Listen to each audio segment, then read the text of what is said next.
जब भी आप डॉक्टर के पास जाएं तो सबसे पहले वो आपको चाय ही मना करते हैं, लेकिन हम आज आपके लिए लाए हैं एक अच्छी खबर, एक गुड न्यूज़ फॉर यू। जो लोग हफ्ते में 4 मरतबा चाय का इस्तेमाल करते हैं ना, तो उनका दिमाग ज़्यादा अच्छा होता है।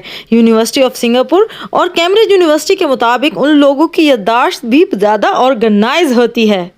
हार्वर्ड वाले तो कहते हैं कि ग्रीन टी इस्तेमाल करने वालों को कैंसर, शुगर और दिल की बीमारियां कम होती हैं।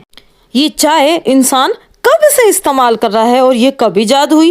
एक अंदाजे के मुताबिक हजारों साल पहले एक बादशाह बाग में बैठा था। उसके सामने एक गर्म चाय का प्याला रखा हुआ था। एक पत्ता कहीं से उड़ता उड़ता आया और उसकी चाय में गिर गया। He liked this new flavor. उसको ये नया जायका बहुत पसंद आया और बाद में ये इंकशाफ हुआ तो पता चला कि इसके बहुत से तिब्बी फवायद भी हैं। तो बादशाह ने इसको अपने डाइट का हिस्सा बना लिया। अब सन 2023 में चाय की इंडस्ट्री ग्लोबल 55 अरब डॉलर से भी ज़्यादा बड़ी है। इसकी 20,000 से ज़ायद अक़साम हैं। सबसे ज़्यादा चाय चीन में इस्तेमाल की जाती है। तकरीबन 1.8 अरब पाउंड चाय वहाँ पर पी जाती है।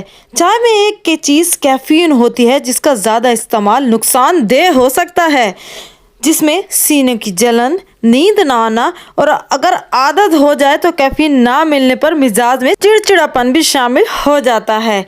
चाय पीने का सबसे अच्छा वक्त कौन सा है? सुबह का नाश्ता, क्योंकि we need to be active. वैसे चाय खाने के फौरन बाद इस्तेमाल नहीं करनी चाहिए। सारी रिसर्चेज ये बताती हैं कि इस तरह जिस्म में आयरन एब्जॉर्ब होना शुरू हो जाता है, यानी कि फौलाद जज्ब होना शुरू हो जाता है। खाने में और चाय में वक्फा होना चाहिए, कम से कम 25 मिनट का या आधे घंटे का।